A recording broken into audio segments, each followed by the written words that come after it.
it's a good life. It's a good career choice. And so I decided to give it a shot. And I love it. I think it's great. It's a good career. You're serving your country. You're doing the best for the people that's around you that you can possibly do. So, welcome to this special series of the EdUp Canada Podcast, Sea of Opportunities. In these short episodes, we're exploring two big questions. What do careers actually look like in the Royal Canadian Navy? And how has the Navy set up these men and women who serve our nation for success after leaving their career in the Navy? And to get these answers, we're joined by the crew members of the HMCS St. John's Halifax, who are going to talk about their own experiences and their own careers. And we're also going to talk to the men and women who serve these boats on shore to ensure they have all the support they need as they travel the world. It's like being on the ship while you're in your home. So without further delay, we bring you this special episode of the EdUp Canada Podcast, Sea of Opportunities.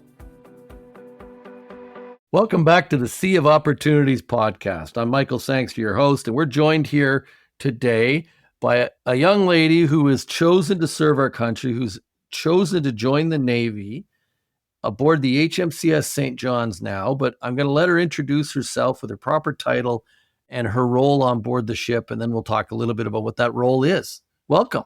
hello, I'm Sailor First Class Hennebury. I'm a boatswain on board the St. John's. So we're kind of like the small arms specialists and small boat specialists on board. So we take care of all the small arms on board and we drive all the small boats. So if there's a man overboard, we respond to those and we drive the boats. We stand watches on board. So we man the helm and lookouts and the boatswain mates at sea. We do like general maintenance. We do rigging on board and we like drop the pick and do all the line work on board. A lot of different things in a day for you.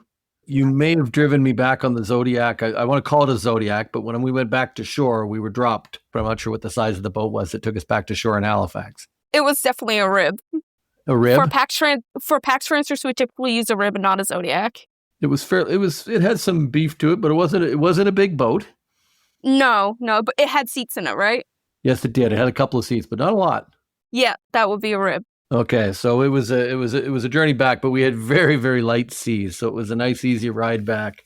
Why did you join the Navy? Why did you choose this life? It was a toss-up. I didn't really know what to do. Like I did, but I didn't at the same time. And I always heard that it's a good life. It's a good career choice. And so I decided to give it a shot. And I love it. I think it's great. It's a good career. You're serving your country. You're doing the best for the people that's around you that you can possibly do. So. How long have you been in? I think I'm coming up on 7 years in August. And how long have you enlisted for? My contract's up in 2026, but I'll definitely be re-signing again. And you go to kind of 3-year terms at this point in your career, don't you?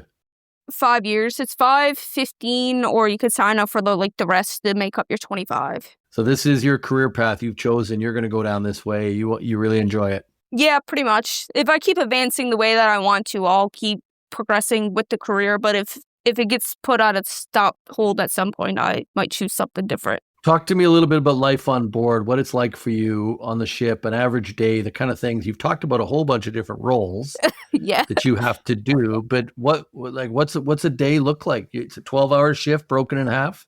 So we're doing 1 and 2 right now. So we do like a 7-hour watch, then you get 5 hours off, then you're on for 5 hours, and then you get 7 off. So it's a bit of a mashup. It takes some time to get used to, for sure. The first couple of days are rough because on your off time, you got to fit everything else in that you got to do, like your laundry, workout, whatever.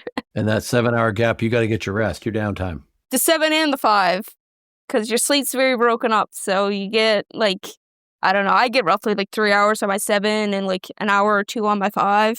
So you're not getting a ton of sleep right now, and you're not in the mission. Well, you are in the mission as soon as you leave the harbor, but you're still halfway across the Atlantic. You are not into where you're going to be engaging with others yet.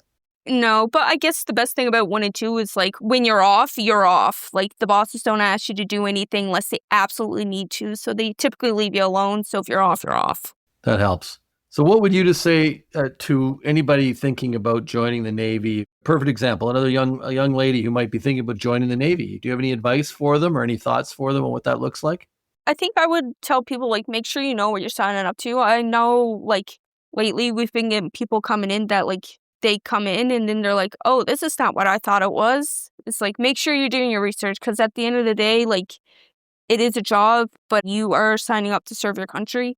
And there's things that you're going to have to do that you don't want to do, but you have to do it because that's the job that you signed up for. And then make sure you're going in depth to what your trade that you're picking is. When I signed up, I didn't really know what to get into, and I just asked. I was like, I like being outdoors. I like boats. And they say, oh, we got the trade for you. So here I am. Now I'm a bosun. You're going to stand as a bosun on the outside of a ship in the North Atlantic. Yep, in the freezing cold. I tell you, it's cold in the winter.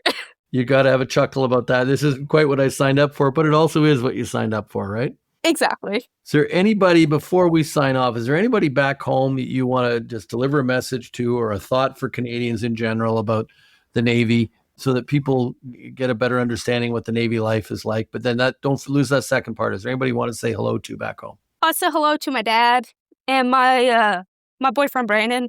And then to the people of Canada, we're here for you. We're doing the thing. We're trying our best. We can only do so much, but we try to do what we can. I love that. We're doing our thing. We're doing what needs to get done. You're off. 6 months is hard on family life being away for, though, isn't it? Yeah, it's not the easiest thing, but at the end of the day, it's what we signed up for. It's what you signed up for. So we'll leave it there. But on behalf of Canadians, you said it, but let me thank you for your service. Thank you. To our nation. There's a pride on board that ship to wear the maple leaf. Yes, there sure is. To wear the crown, as some of the officers pointed out, they get to wear. Canadians appreciate what you're doing. We're proud of what you're doing, and we thank you for it. Appreciate you taking the time today. Perfect. Thank you. Thanks for listening to this special episode of the EdUp Canada Podcast, Sea of Opportunities. If you like this episode, I hope you leave a review for us, as it helps more people to discover the show. If you're interested in a career in the Navy, you can click on the link in the show notes to learn all about the Naval Experience Program. Thanks for learning with us.